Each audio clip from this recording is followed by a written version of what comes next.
Bonjour, bonsoir, tout est pas mal dans laquelle vous regardez cette vidéo. On se retrouve aujourd'hui, en ce samedi, pour le bilan lecture du mois d'octobre. Petit disclaimer avant de commencer la vidéo, mes cheveux sont gras parce que c'est le tournage de vidéo post-douche, vous n'avez pas de chance, vous m'avez sale, heureusement vous n'avez pas les odeurs.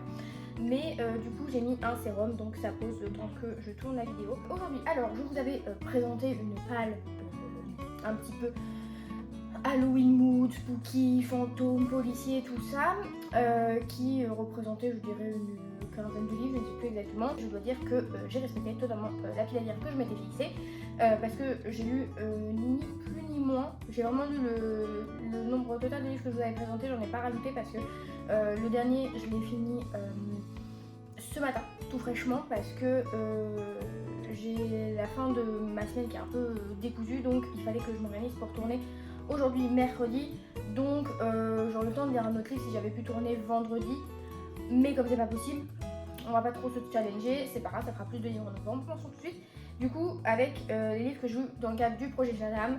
Comme d'habitude, je vous mets le lien de l'épisode concerné pour les avis lecture plus détaillés dans le petit dans la barre d'infos.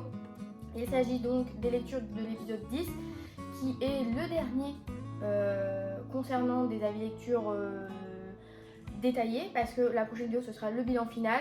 Je sais que le nouveau Maxime Chatham sort à l'heure où je tourne aujourd'hui même, mais comme je vous le disais, le temps de lire avec la fin du mois, il fallait que l'épisode Chatham sorte la semaine dernière, c'était vraiment le planning du mois d'octobre. Demain je fais mon planning de novembre et il sera bien plus carré, mais tout ça pour dire que contrairement au mois dernier où l'épisode 9 était un petit peu fait de lectures mitigées, ce mois-ci ça a été 3 très bonnes lectures. Donc j'ai lu La Constance du Prédateur, qui est le tome 4 qui m'enseigne le Divine Vainqueur et ses coéquipiers. Donc ici on retrouvait le Divine Vainqueur qui est promu à un autre grade, et donc elle se voit obligée de quitter la brigade où elle est actuellement. Mais l'enquête, l'intrigue principale du livre va réunir quand même ses anciens collègues avec elle, etc. J'ai beaucoup aimé celui-là parce que dans le tome 3, c'était le sujet du terrorisme, des cellules terroristes, de l'endoctrinement, etc. qui était au centre de l'intrigue. J'avais trouvé ça assez long, assez contemplatif, un peu manque d'action, mais je trouvais que les personnages étaient toujours aussi bien creusés et qu'ils continuaient à évoluer en maturité. Donc voilà, c'était un tome 3 un peu mitigé, mais le tome 4 a relevé le niveau. Donc comme je le dis dans l'épisode Chatham, je ne sais pas si... je ne pense pas que ce soit une conclusion, je pense qu'il y a matière à avoir d'autres livres avec ces personnages-là, donc affaire à suivre. Ensuite, j'ai lu L'Illusion, qui est un one-shot. Donc pareil, là on était plus sur quelque chose d'un petit peu, je sais pas si on peut dire paranormal, je dirais pas ça, mais on retrouvait un jeune personnage, un garçon qui acceptait un job dans une station de ski, mais quand les stations de ski sont fermées, donc pour préparer la saison suivante. Et donc il se retrouvait au sein d'une petite équipe, et au sein de la station, il s'avère qu'il se passe des choses étranges, qu'un peu plus haut il y a la maison du grand directeur, mais que bizarrement il a l'air de vivre la nuit mais pas le jour, il est un peu barricadé et tout, trop bizarre. Donc voilà, on suivait ça. Pareil, c'était comme je l'avais dit avec Signal et une secte, l'un des Maxime Chatham sur lesquels j'avais des attentes concernant le côté un peu peur, un peu malaisant, un peu dérangeant. Si je n'avais pas eu ces attentes comblées dans les deux autres lectures, dans celui-ci j'ai vraiment été à des moments très oppressés, en mode je voulais vraiment savoir ce qui se passait. C'était très dynamique, encore une fois c'était des chapitres courts, donc c'était un livre qu'on lit à une vitesse folle. Donc encore une fois une très bonne lecture pour celui-là. J'ai lu Lux, donc je vous mettrai la couverture d'un côté, qui ma foi était dans un tout autre genre d'écriture et de littérature, parce que là on est plutôt sur un roman d'anticipation, je dirais, où on était en France et on rencontrait des personnages qui sont convoqués en gros par l'Élysée pour construire une cellule sur une plateforme au milieu de l'océan, parce qu'une sphère est arrivée, une sphère lumineuse est apparue, et donc il faut aller voir ce qu'il en est. Est-ce que ce sont des extraterrestres, que c'est une conséquence climatique, on ne sait pas, parce qu'on sait que le climat se dérègle de plus en plus, qu'il y a des tempêtes énormes qui se passent au sein du monde, notamment au début du livre, le prologue ou le premier chapitre, je ne sais plus, concerne une des tempêtes et ses ravages et ses conséquences. Encore une fois, pareil, c'est un livre dans lequel j'ai apprécié découvrir Maxime Chatham dans un autre genre. Ça m'a totalement convaincue. J'avoue qu'il pourrait y avoir une suite un jour sur ça avec d'autres éléments, ça ne me dérangerait pas vu la fin. Je l'ai trouvé très bien mené, assez crédible pour l'élément qu'il met en scène de manière centrale, parce qu'on pourrait dire les petits extraterrestres, les petits hommes verts, pas du tout. J'ai trouvé que la tension était vraiment tenue jusqu'au bout de qu'est-ce que c'est en fait. On n'a pas la réponse à un moment donné et après on a nos personnages qui gravitent autour. Non, j'ai trouvé que c'était très bien construit, donc vraiment pour le projet Star Wars de ce mois-ci, c'était vraiment 3 très bonnes lectures. Ensuite, je vais continuer avec les poches, comme ça va être fait. J'ai lu le livre perdu des sortilèges de Deborah Harkness. Un peu mitigé parce que, alors l'écriture était très bonne, l'intrigue était plutôt intrigante, c'est le cas de le dire.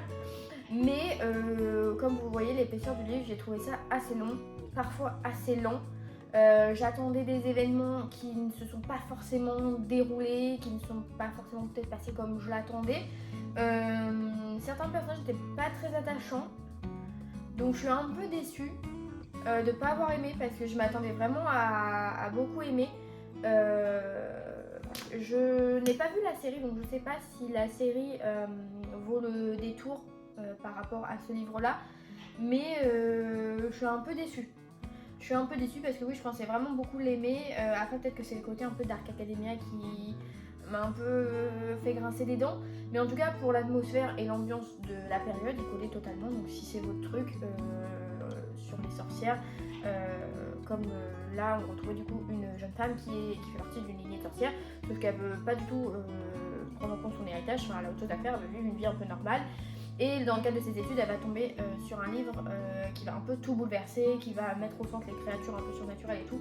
Donc les promesses de la 4ème et du pitch original étaient très bonnes, mais malheureusement avec moi ça ne l'a pas fait. Ensuite, j'ai pour le coup lu un premier roman enfin non, c'est pas un premier roman, j'ai lu un premier livre de cet auteur que je n'avais jamais lu, alors que c'est un auteur phare, que ce soit de ma région ou autour de moi, les gens en lisent pas mal. J'ai lu mon premier Bussy avec Tout ce qui est sur Terre doit périr, donc la dernière licorne. Donc c'est le premier roman, en fait je crois que c'est son premier roman et qu'à la base il était publié sous un autre titre et un pseudonyme d'auteur, donc ça doit être son premier roman sans doute. On est sur un thriller historique, donc vous connaissez maintenant mon affection pour ce genre. Ici on rencontrait du coup un personnage qui avait pour mission en gros de... l'intrigue a tout un rapport avec le livre d'Enoch et l'arche de Noé qui serait dans des glaciers en haut de l'Himalaya, etc. Elle serait protégée par des licornes, donc quel est ce mythe et machin. Je dois dire que j'ai bien aimé la plume, j'ai beaucoup aimé les personnages. Alors je dois dire que pour un premier roman c'était efficace. J'en ai pas lu d'autres de lui, donc est-ce qu'il évolue dans son style au fil du temps? Je ne peux pas le dire. J'ai son tout dernier là, Les Assassins de l'Aube, je crois, à lire ce week-end. Je pense que je vais lire ce week-end qui est sorti là récemment. Mais du coup, je peux pas comparer par rapport à d'autres choses qu'il aurait faites. Mais celui-là m'a plutôt convaincu. À des moments, j'ai trouvé peut-être ça un petit peu long, un petit peu avec des facilités. Donc après, je pense que comme le mois dernier, j'avais lu le Da Vinci Code, j'avoue que le thriller historique, j'étais un peu dans les codes où je voyais à quoi m'attendre.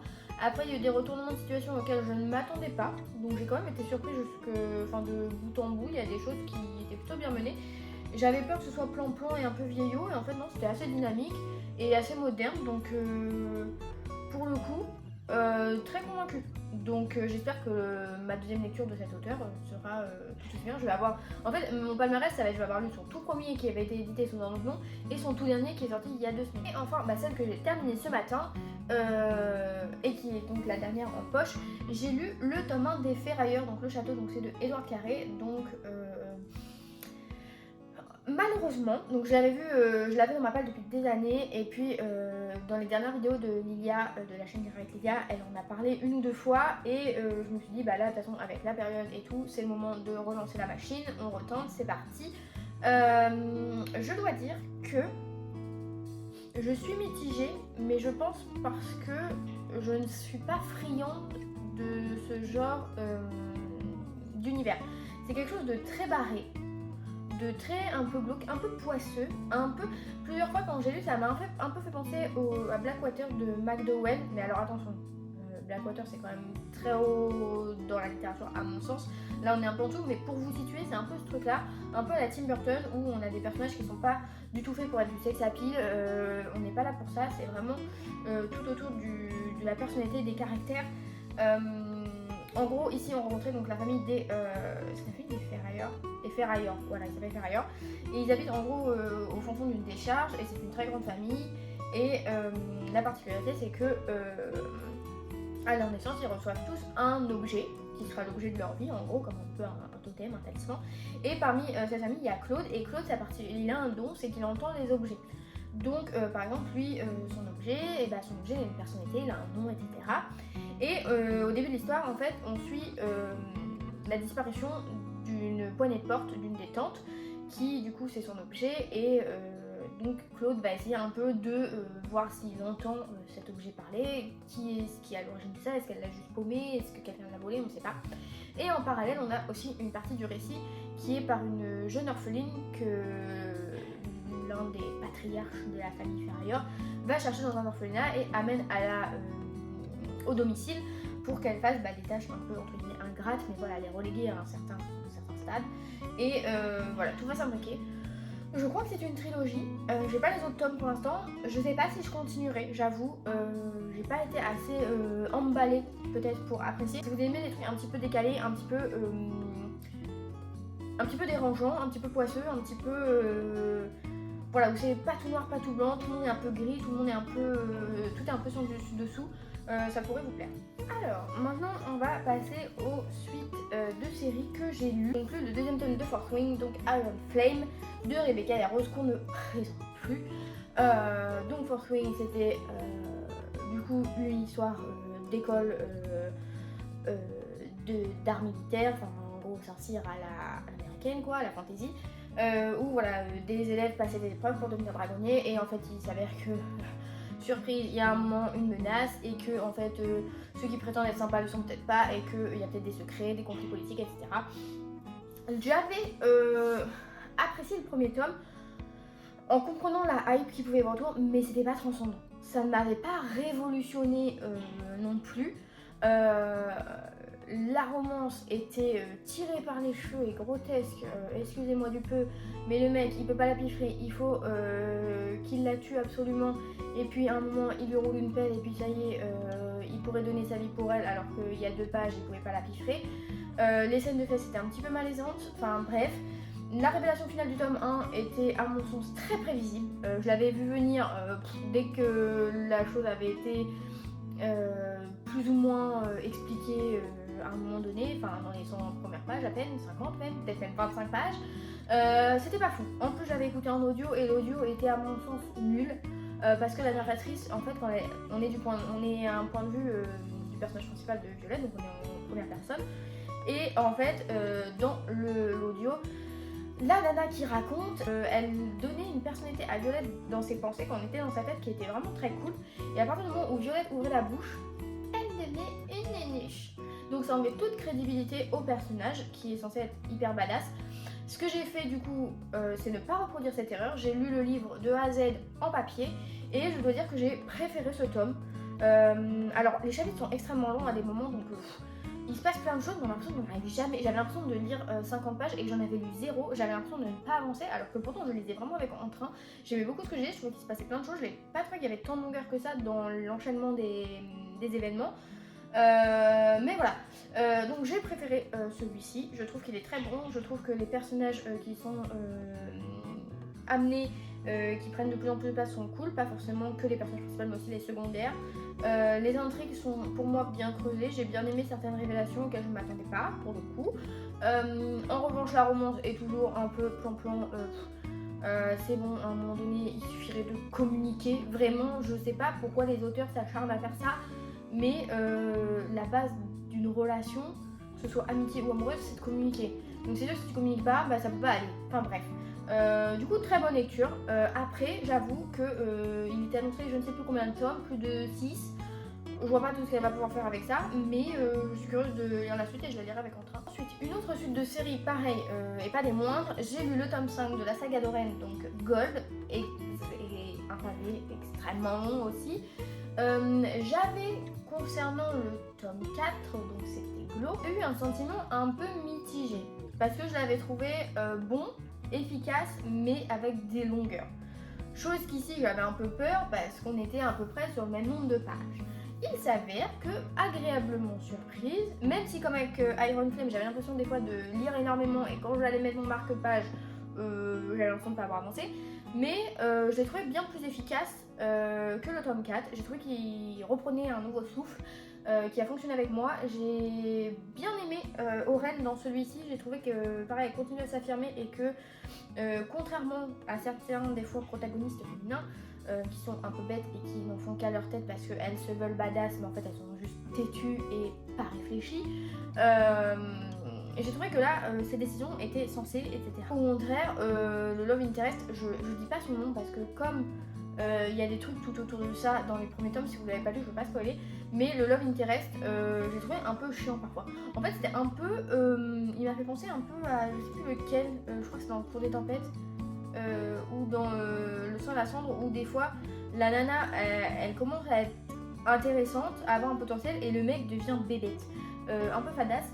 Mais sinon j'ai bien aimé, encore une fois les personnages secondaires sont très chouettes, je trouve que l'univers est encore une fois maîtrisé, pareil il y a des révélations auxquelles je ne m'attendais pas, donc j'ai pris plaisir à faire ça et encore une fois, contrairement à Iron Flame où j'ai trouvé ça un peu parfois non nécessaire, ici les scènes de fesses sont peu récurrentes et quand elles le sont, elles restent assez supportables et tolérables. Si vous n'êtes pas friande comme moi de tout ça, voilà. Dernière suite de série que j'ai lu passer, pas des moindres, encore une fois, lu le deuxième tome de l'Empire des Vampires de J. Christophe, donc l'Empire des Damnés, qui est encore une fois un coup de cœur monstre, qui sera dans le top 3 de mes meilleures lectures de l'année, je le sais d'avance. Après 220 livres lus, je peux déjà dire que celui-là est dans le top 3. Plus gros que le premier, je ne pensais pas ça possible, donc forcément avec l'appréhension au début de se dire... j'ai pas fait le résumé de la saga d'Oren, mais à un moment on en parle limite tous les 2 mois, donc vous connaissez le refrain. Mais du coup voilà, avec l'Empire des Vampires, donc on reprenait après la fin du tome 1, donc c'était toujours ce système d'échange entre le vampire Jean-François et Gabriel de Léon qui relate son histoire à travers un entretien. J'avais peur qu'il y ait des longueurs, encore une fois, parce que forcément quand on voit la taille du bouquin, on se dit que déjà dans le premier t'as réussi un tour de force, mais est-ce que tu vas le refaire dans le deuxième? Je dois reconnaître que oui, et limite mieux que dans le premier, et il faut le faire. Il y a des moments pareils, il y a des événements qui arrivent, et moi j'étais là... Genre vraiment des trucs auxquels je m'attendais pas et vraiment un film d'action. Donc non, c'était vraiment très très chouette. Donc voilà, j'en dis pas plus, mais je crois que c'est qu'une trilogie, donc j'ai hâte de voir le dernier tome parce que ça va être l'apothéose. Mais je trouve ça incroyable de réussir à écrire aussi bien, un univers aussi développé, où on n'est pas perdu avec la montagne de personnages qu'il y a. En plus au début du bouquin j'ai bien aimé parce qu'on a des cartes et on a un rappel de qui est qui un peu dans les grandes lignes, donc j'ai trouvé ça très chouette. Je change de main parce qu'il est terriblement lourd, mais pareil ça se lit à une vitesse folle, contrairement aux autres où des fois le Iron Flame, les chapitres étaient longs, alors qu'il y avait je sais pas 400 pages de moins. Là, c'est divisé en parties principales avec plusieurs chapitres dedans. Ça s'est lu tout seul, vraiment en 2 jours. 2 jours et encore, si j'avais que enchaîner, je pense qu'en 10 heures, 12 heures, il était lu, donc pour vous dire à quel point je l'ai saigné. Mais vraiment trop bien. J'ai pas de mots, je trouve que cette fantaisie est incroyable et elle fait partie des meilleures pour moi à l'heure actuelle. Donc après voilà, encore une fois, attention, parce qu'on a une liste de trigger warning à des noms comme moi. Il est vrai que la religion est mise au centre, donc c'est vrai que si vous avez un affect pour ça, peut-être que la façon dont c'est présenté ça ne vous conviendra pas, donc quand même faire attention parce que voilà, il ne faut pas se sentir offensé par ce qu'on lit. Mais moi, de mon œil extérieur, je trouve que ça reste crédible, ça reste respectueux. J'ai lu comme prévu le premier tome de la duologie Le Roi Berger, je crois que c'est ça le nom mais je suis pas sûre. J'ai lu Une fenêtre sur les ténèbres, donc qui est le tome 1 de cette duologie, donc déjà duologie je trouve ça très suffisant, vraiment non pas plus, de Rachel Guidi. Du coup ici on était dans un royaume où il y a une espèce de brume qui dévore un peu tout, et si on est touché par cette brume, on a une fièvre et donc on en est exécuté, ou on n'y survit pas, ou si on y survit et qu'on développe de la magie, c'est très mauvais signe, on est exécuté aussi. Donc en gros, dans tous les cas, t'es touché par la brume, t'es finito. Et il s'avère qu'il y a Elspeth, qui est une jeune femme de 17 ans, je crois, il me semble, 16-17, elle n'est pas majeure, qui a été atteinte de cette femme qui a touché la Dame Zone, qui avait la fièvre, mais qui a survécu. Et elle n'a pas développé un pouvoir magique à proprement parler avec des petits abracadabras, mais un jour elle a touché une carte d'un jeu, un jeu qui a été créé de façon à ce qu'une fois toutes les cartes réunies, on peut enlever cette malédiction de la brume en gros. Et un jour elle a touché la carte du cauchemar et depuis elle a dans sa tête le cauchemar qui cohabite avec elle et qui du coup intervient à des moments et donc voilà, genre un ami imaginaire hein, si on veut le dire vulgairement. Et en fait un jour il s'avère que lors d'une réception elle va rencontrer l'un des membres de la famille royale et qui va lui dire, qui va lui demander de l'aide pour reconstruire le jeu de cartes de façon à pouvoir éliminer la brume et sauver les personnes qui ont été atteintes par la fièvre et qui ont des effets secondaires en mode dommage collatéral. C'est un peu mal expliqué, mais je ne veux pas en dire trop parce que c'est un livre vraiment très très bon. J'ai été très agréablement surprise par ce que j'ai lu. J'ai été prise direct dedans. J'ai adoré le personnage de Elspeth. Et le personnage de Ravin, donc, qui du coup on comprend très rapidement est le love interest. Donc du coup j'en découle que la romance est vraiment très chouette. Je dis romance mais ils sont pas roulés des patins toutes les 3 pages hein, juste. Il y a une relation qui se crée et j'ai beaucoup aimé. Également les personnages qui gravitent autour, le fond de famille entre guillemets est vraiment très bon. Il y a des personnages détestables, j'espère dans le tome 2 ils vont se prendre des raclées, ça leur ferait du bien. Mais j'ai beaucoup aimé comment c'était construit. J'ai adoré la relation entre Elspeth et le cauchemar qui cohabite dans sa tête. J'ai trouvé l'univers très bien mené, c'était très juste. J'ai pas trouvé de grosses incohérences, j'ai pas non plus trouvé de gros problèmes de traduction. Enfin, il n'y a pas de tour de phrase qui m'ont perturbé à me faire tiquer en mode est-ce que ça a été vraiment comme ça en VO, je ne sais pas. Et puis l'intrigue m'a convaincue parce que il y a des rebondissements, il y a des retournements de situation que je n'avais pas vu venir. Donc ça a été une très bonne surprise de bout en bout. C'est pas un coup de cœur, mais c'est un 4,5 sur 5 facile. Ensuite, j'ai lu La Bibliothèque des Ombres de Rachel Moore, donc qui est contrairement aux autres pas très gros. Où là on était dans une académie, en gros un espèce de lycée, où notre personnage principal, elle s'appelle comment déjà ? Esté. Esté va faire ses études parce que c'est là que son père, qui n'est plus là malheureusement, a fait les siennes, et donc elle veut un peu aller sur ses traces et tout pour essayer de le comprendre un peu mieux, etc. Elle va malheureusement se retrouver dans une panade parce que elle va rencontrer un garçon pendant la visite groupée et ce garçon va voler un bouquin et sauf que c'est elle qui va être réputée parce que en fait ce jeune garçon est un fantôme. C'est un livre qui m'a fait penser à quelque chose que j'avais déjà lu à une époque, un livre jeunesse qui s'appelait Dans les plumes d'Édimbourg, je crois. J'essaie de remettre la couverture si j'y pense. De toute façon, j'ai fait un montage, je vais forcément y penser, je suis bête, quoi. Mais du coup, j'avais vu des avis sur ce livre comme quoi c'était un peu lent, ça manquait un peu d'action et tout. Ce qui me faisait un peu peur parce que je me dis c'est court, si ça manque d'action, comment ça peut ne pas être dynamique alors que c'est plutôt court, au contraire. Je veux dire que ma foi, j'ai pas du tout ressenti ça. Moi j'ai trouvé que ce livre était très bon, j'ai beaucoup aimé la plume, j'ai beaucoup aimé l'intrigue, j'ai trouvé que c'était plutôt crédible dans ce que ça racontait, ce que ça voulait nous faire traverser. J'aurais peut-être aimé plus voir certains personnages secondaires, j'avoue, mais ils arrivent vers la fin à prendre une place un peu plus conséquente. Mais franchement, plus j'avançais dans ma lecture, alors déjà ça s'est lu très vite, c'était trop bien. Et plus j'avançais dans ma lecture, plus je me disais en fait, j'ai lu 150 pages, il s'est quand même passé plein de choses. J'ai lu 150 pages, mais il s'est encore passé plein de choses. Enfin, j'ai pas trouvé qu'à un moment ça s'est soufflé, j'ai pas trouvé que ça manquait de quelque chose. J'ai trouvé justement que pour le nombre de pages, parce que je dis le nombre de pages, mais en mode on est censé lire que des pages, pas du tout. Mais en gros, il y a genre 335 pages, et j'ai trouvé que pour 335 pages, tout était bien dosé. Enfin, j'ai trouvé que l'action arrivait au moment où il fallait, les révélations arrivaient au moment où il fallait, et que ça s'enchaînait plutôt bien. Donc j'avoue que je vois pas trop ce qu'on peut reprocher à ce livre. Et pour le coup, c'est un peu ambiance Dark Academia. Donc, oui, on a un petit côté contemplatif, mais je trouvais qu'il se passait quand même beaucoup de choses. Et vous savez que moi, la Dark Academia, c'est pas toujours le bon feeling facile. Mais là ça l'a plutôt très bien fait. Donc je le recommande carrément. En plus c'est un one shot, donc très très cool. J'avoue que limite j'aurais pu en avoir plus, j'en aurais plus, ça m'aurait pas dérangé. En revanche, un autre qui est un peu aussi dans le style un peu Dark Academia, mais qui m'a peut-être moins convaincu, un peu en deçà de la bibliothèque des ombres, si je devais les comparer. Ils ont rien à voir, je mens. J'ai lu un passage en boutique de Ava Raid, où là on rencontrait une jeune femme. Vraiment, il n'y a que des jeunes femmes à l'honneur dans limite dans ce bilan. Donc elle s'appelait Esté, je crois. Effie, non, Esté c'était l'autre. Donc Effie en fait qui est une jeune étudiante, et en fait elle vit dans un monde où elle n'a pas pu faire des études de lettres parce que c'est priorité aux hommes avec un grand Z, qui sont tous plus exécrables les uns que les autres, et donc elle se retrouve en études d'architecture. Alors je vois pas à quelle heure faire des études d'architecture c'est moins masculin que les études de lettres, enfin bref, après c'est dans ce monde là, hein, mais voilà quoi.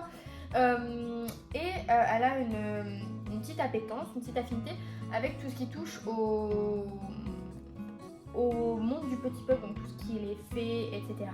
Et depuis petite, elle a l'impression d'être hantée par le roi des fées, genre qu'un jour il va venir la chercher, dès qu'elle ferme les yeux, elle a l'impression qu'il est là et tout.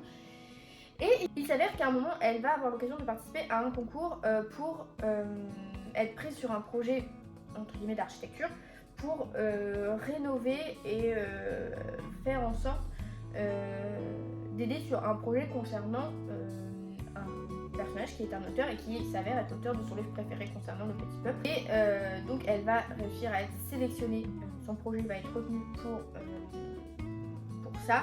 Elle va se retrouver sur le lieu, et sur le lieu elle va être face à Preston, je crois qu'il s'appelle, non, c'est pas comme ça qu'il s'appelle, si, Preston, qui lui est un étudiant en lettres et qui vient également pour faire une thèse sur l'auteur. Donc ils vont devoir cohabiter, et il va s'avérer qu'il se passe des événements étranges, donc on est un peu sur du semi-fantastique paranormal, on sait pas trop. J'ai bien aimé, mais j'avoue que ça m'a un peu laissé sur ma faim. Je m'attendais à ce qu'on ait davantage le côté fée et tout mis en avant, et je veux dire que là c'est un aspect, une dimension un peu sombre, presque horrifique à certains moments sur ces légendes-là. Donc j'ai bien aimé cette vibe un peu dérangeante, parce que c'est une lecture à des moments où on est un peu dérangé de savoir ce qui va se passer. Et par contre j'ai bien aimé la relation entre les deux personnages, pareil comme dans les autres livres que j'ai pu lire de chez De Saxus. J'ai trouvé que la relation n'était pas centrée sur des coucheries et des galoches. Je trouvais que ça se construisait correctement, que c'était crédible. Mais voilà, je reste un peu sur ma faim parce que il y a des aspects que j'aurais peut-être aimé voir plus creusés. Et pour le coup, pour un livre qui est également pas très long, on a 30 pages de plus que la Bibliothèque des Ombres, mais j'ai trouvé que la Bibliothèque des Ombres savait aller à l'essentiel au moment où il fallait, quand le passé englouti était peut-être un petit peu plus à tâtons sur des choses qui auraient mérité peut-être d'être un peu plus justifiées. Pareil, il y a des choix qui sont faits à des moments où je me dis mais ça aurait pu être décidé plus tôt, enfin je sais pas, c'est pas très logique. Donc voilà, mais sinon c'était très sympa, l'ambiance était cool. Par contre je saurais pas le situer dans une ligne temporelle. Est-ce que c'est un peu vieux, mais est-ce que c'est quand même récent, je sais pas trop. Donc voilà, c'était une bonne lecture, mais peut-être qu'un petit peu plus ça aurait pas fait mal. Et le dernier que j'ai lu de chez De Saxus, qui au départ, comme je l'avais dit dans ma vidéo pâle, je pensais que c'était un one shot, et en fait quand j'ai commencé et quand je l'ai fini je me disais si c'est à la fin ça ne me paraît pas du tout. Entre temps j'ai découvert que c'était une duologie, donc Dieu merci, parce que ça ne m'aurait pas suffi, il m'en fallait beaucoup plus, parce que j'ai vraiment beaucoup aimé. Un thé avant la tempête de Afsa Faisal, je sais toujours pas le dire, donc Afsa, excusez-moi madame. Où là, pareil, il y a un petit manque de quelque chose.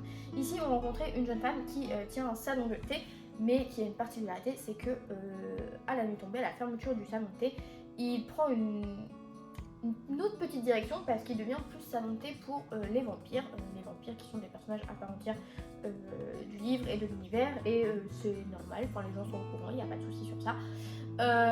Et il s'avère qu'un jour on vient me dire bah écoute ma cocotte, je sais qu'on avait un contrat et tout, mais j'ai l'occasion de faire un peu de thunes en haut, donc ton salon de thé, les locaux c'est finito, tu vas devoir dégager. Sauf qu'elle n'est pas du tout d'accord, donc elle va décider de mettre en place un espèce de casse, un gros braquage pour pouvoir chaparder des éléments qui mettraient en péril ceux qui veulent lui mettre à l'envers en gros. Et pour ça, elle va construire une équipe de bras cassés. Sur le papier, ça fait très Six of Crows, donc moi j'étais très à fond dedans. Moi qui me dis Six of Crows avec des vampires, je fonce tête bêche. Je veux dire que j'ai beaucoup aimé les personnages, j'ai beaucoup aimé la plume. J'ai eu peut-être un petit peu de mal à me mettre dedans parce que j'ai pas, comme des fois, généralement quand je commence un livre, je lis d'une traite les 100 premières pages pour vraiment être dedans et voilà. Et là j'ai peut-être pas assez lu d'une traite au début, donc j'ai eu un peu mal au début à me mettre dedans, mais une fois que c'était fait, c'était super. Bonne intrigue, bon rebondissement, c'est très bien écrit. En revanche, je dois avouer que je suis un peu restée sur ma fin sur le côté vampire. Je m'attendais à ce qu'on ait plus de choses, plus d'explications, plus les avoir mis en avant. Pareil, il y a une romance, je sais pas si c'est un monde pas très amoureux ou quoi, mais pareil, ça c'était un petit peu un labyrinthe. À des moments où je me disais, mais avec lui, on voit bien que c'est pas crédible, enfin je sais pas. Donc ça m'a un petit peu laissé sur ma fin, mais c'est vrai que j'aurais aimé plus de vampires. Donc je me dis, vu la fin, j'avais pas tout vu venir. Donc je me dis que le deuxième tome ne peut être qu'explosif davantage, donc je serais très curieuse de lire. Je sais pas si ça a été annoncé déjà ou si c'est pas encore, mais vraiment c'était très chouette. J'ai vraiment passé un très bon moment, mais il m'a manqué des petites choses. Donc le deuxième tome donne-moi plus de vampires et là on sera très content. Il me reste donc 4 livres à vous présenter. Donc comme là j'étais lancée sur la fantasy et le fantastique, je vais continuer avec celui que j'ai lu. J'ai lu Le Petit Fils de Miss Percy ou Comment élever un dragon britannique de Quenby Olson, publié chez Milady. Que j'ai vraiment beaucoup aimé. Alors pareil, c'est comme pour certains livres que j'avais dans ma palle, où les retours étaient un peu mitigés en mode il se passe pas grand chose et tout machin. J'ai envie de vous dire, c'est de la comédie fantasy. Donc c'est normal qu'il se passe pas grand chose. Et pourtant il se passe des choses. J'ai beaucoup aimé, voilà, on va le dire tout de suite. Ici on rencontrait, alors, disclaimer, c'est que je l'ai très mal présenté dans ma vidéo pâle. Vraiment pour le coup, quand j'ai commencé à lire et tout, je me dis mais je l'ai vraiment mal présenté, je l'ai vraiment très mal présenté. Donc je vais mieux te présenter, beaucoup te présenter. Donc ici on rencontre Miss Percy qui est une femme, parce qu'en fait moi je pensais que c'était une jeunette, pas du tout, elle a 40 ans. Donc après c'est jeune 40 ans, mais pour dire entre 17 et 40 il y a quand même un fossé, surtout au niveau de la loi. Et donc cette Miss Percy qui a 40 ans est une vieille fille entre guillemets parce qu'elle n'est pas mariée, mais parce qu'elle n'en a pas eu l'occasion, parce qu'en fait elle vit avec sa sœur. Et moi dans la vidéo j'ai dû vous dire ouais elle vit aux dépens de sa sœur, elle a un peu les pieds sous la table et tout, pas du tout. En fait c'est parce que sa sœur est une connasse finie, qu'il a un peu prise pour une nourrice et tout pour ses enfants quand elle était jeune, et en fait elle s'est laissée embrigader, donc elle est toujours là 10 ans plus tard. Pas de chance, vraiment pas de chance. Et il s'avère qu'un jour tout le monde dans la famille, à part le mari peut-être, mais la tante, il y a une des belles-filles qui est détestable, enfin des nièces. Les deux plus jeunes sont sympathiques, heureusement, parce que. Mais les deux, la mère et la fille, là, insupportables, elles mériteraient d'être. Et à des moments, j'avais envie de leur mettre des beignes. Oh, je vous jure, elles étaient agaçantes, ma parole. Bref, tout ça pour dire qu'à un moment, ils reçoivent un courrier parce que l'un des grands-oncles éloignés est décédé. Et il s'avère que Miss Percy a le droit à un héritage. Donc elle reçoit cet héritage, et parmi cet héritage, il y a un œuf de dragon qui éclot, et voilà, péripétie sur péripétie. J'ai bien aimé, franchement, pourquoi je dis j'ai bien aimé, j'ai adoré, j'ai trouvé ça très bien, j'ai trouvé ça très drôle, très subtil, c'était bien dosé, c'était des fois l'humour qui peut paraître un peu... En fait c'est de l'humour british, donc les british et l'humour c'est pas trop leur truc, donc je trouvais ça très mignon, c'était très doux, c'était très drôle, très léger, ça fait pas de nos cerveaux, il y a quand même une intrigue, il y a quand même beaucoup d'action pour ce que c'est comme genre.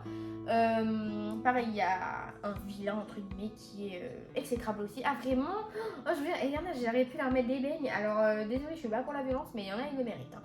Donc franchement, j'ai hâte de lire la suite. Je crois qu'elle sort là en novembre, donc trop bien. En plus, je crois qu'elle va se passer en Écosse, donc j'adore. Donc je vous recommande. Cozy Fantasy, toute mignonne, toute doudou. Et puis je trouve que ça change de suivre une héroïne qui a une quarantaine d'années et qui est adulte et tout. Enfin voilà, j'ai trouvé ça très chouette. Moins chouette. Là on passe dans 3 contemporains, des sorties récentes, je dirais. Enfin récentes. Alors attention, c'est relatif, c'est juillet, mais pour moi c'est récent, c'est cette année quoi. Mais là c'est récent de début octobre. J'ai lu mon premier Paula Hawkins, qui était L'heure bleue, donc c'est celle qui a écrit La fille du train, je crois, et d'autres trucs. La fille du train, je sais que ma mère l'a lu, il y avait que des bons retours sur ce bouquin. Donc je me suis dit, L'heure bleue, le pitch me bottait bien. On suivait un jeune mec, un expert en œuvre d'art, et en fait il avait l'occasion de pouvoir créer quelque chose autour du décès d'une artiste qui s'appelle Vanessa Chapman. Et donc, une galerie avait hérité de toutes ses œuvres, etc. Et il en manquait certaines, donc il devait aller voir la personne avec qui elle vivait, qui est une amie à l'artiste décédé, pour faire le point, etc. Et il s'avère que on apprenait que la peintre avait, son mari avait disparu à une certaine période, et donc lui il dit en arrivant là-bas, est-ce qu'il va découvrir des trucs un peu sordides et tout machin. Sur le papier, ça avait tout pour me plaire, vraiment ça avait tout pour me plaire. Et pourtant, c'est d'une prévisibilité sans nom. Franchement, on peut avoir un petit... J'ai laissé un bénéfice du temps, moi je me dis non, ça peut pas être aussi facile, c'est bon, vas-y, poursuis. En plus, c'est des chapitres très courts, donc là, t'enchaînes. Au final, il s'avère que tout ce que j'avais hypothézé était vrai, donc vraiment, Sherlock Holmes, c'est moi. J'ai pas trouvé grand intérêt. Le personnage principal m'a fait de la peine parce qu'il est bébête, il se fait mener par le bout du nez alors qu'il a rien demandé. Et pareil, vraiment, la fin prend une direction. Alors ça, pour le coup, ça m'a surpris. Est-ce que c'est dans le sens positif ou négatif? Je sais pas. Je saurais pas dire comment ça m'a fait. Mais c'est une fin un peu ouverte et tout. Et en fait, c'est une fin sans fin. Sans mot ferme, sans point final pour moi. Et ça m'a un peu dérangé. Donc peut-être que si on avait une fin concrète, ça m'aurait moins dérangé. Mais ça m'a pas transformé. Donc voilà. Si vous avez vu d'autres Paul Hawkins, vendez-moi la mieux peut-être. Mais celui-là, pour moi, n'est pas son meilleur, je pense. Donc voilà, je suis désolée. Mais de toute façon, Sonatine et moi, on n'est pas très copains en ce moment, c'est un peu dommage. Ensuite, pendant que je lisais, alors c'est une histoire assez cocasse, pas du tout, spoiler non. Quand je lisais Lux de Maxime Chatham, je lisais un autre livre en parallèle. Et donc Lux, comme je vous l'ai dit, c'était un roman un peu d'anticipation avec un espèce de vaisseau ou autre chose qui apparaît, on sait pas trop, enfin voilà.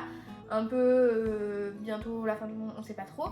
Et en parallèle, je lisais Plus haut dans les ténèbres de Sequoia Nagamatsu, qui était un peu dans la même veine. Vraiment, il y a des choses qui se rejoignaient un petit peu, donc c'était un peu déroutant parce que du coup, quand je passais l'un à l'autre, j'étais un petit peu perdue. Mais après, je m'y retrouvais. Parce qu'ici, du coup, on est, quand ça commence en 2030, on suit un monsieur qui se rend en Sibérie. Ouais, c'est ça.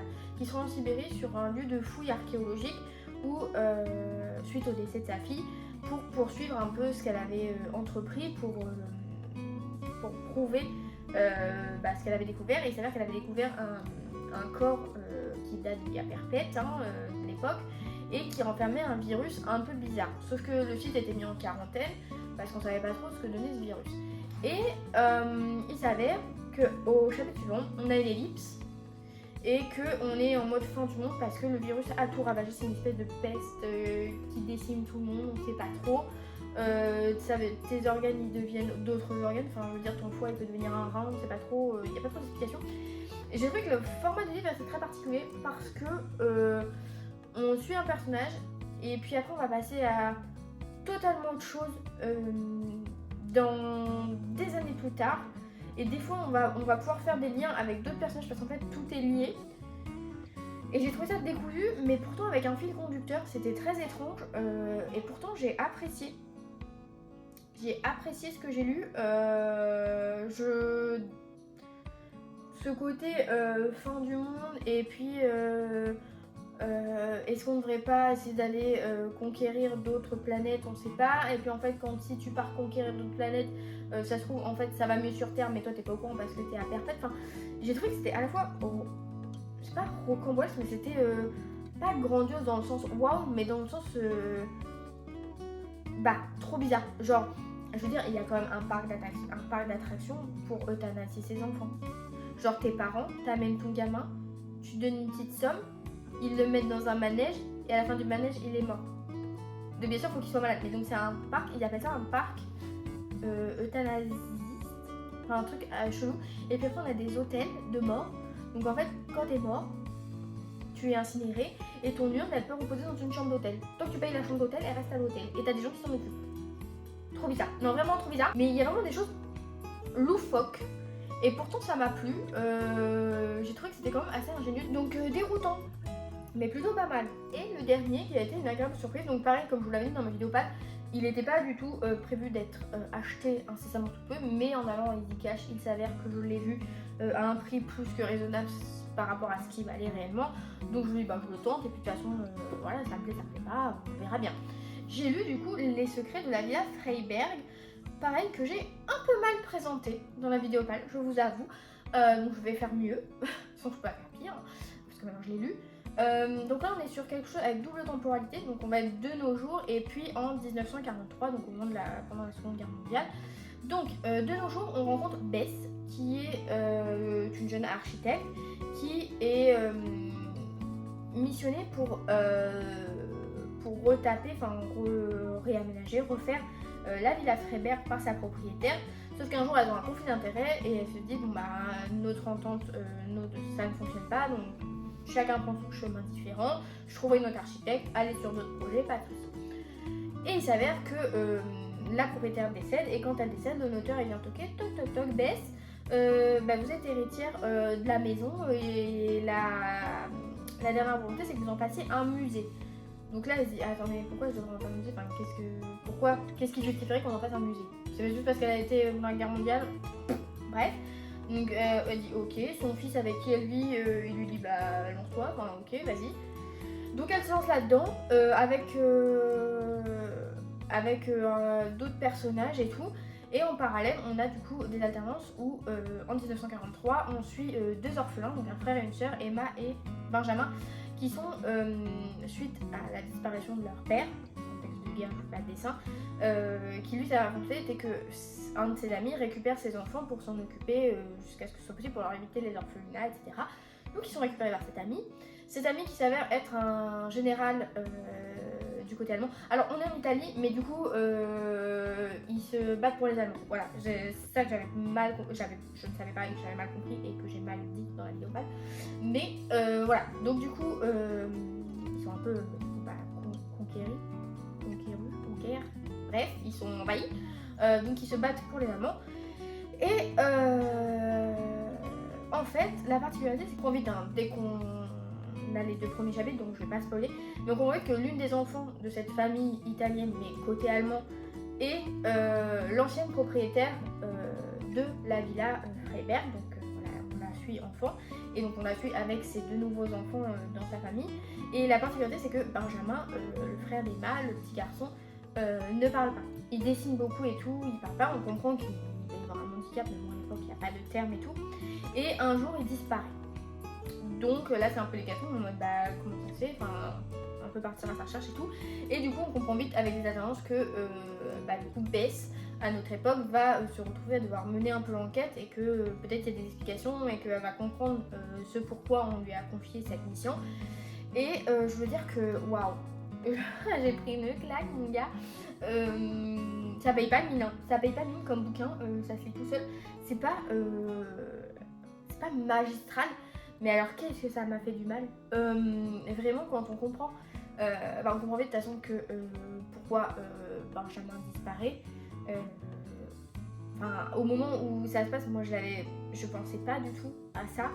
Et en fait, on se rend compte que les dessous de la guerre sont vraiment horribles.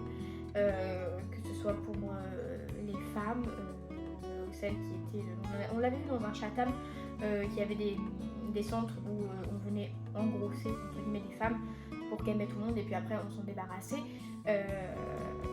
Les homosexuels on n'en parle pas. Mais voilà, et du coup donc les enfants et même les personnes un peu différentes mentalement, déficientes ou handicapées physiques ou quoi, ont aussi des centres un peu de ce genre là. Et qu'est-ce que ça m'a fait de la peine. Oh là là, j'ai eu une empathie pour...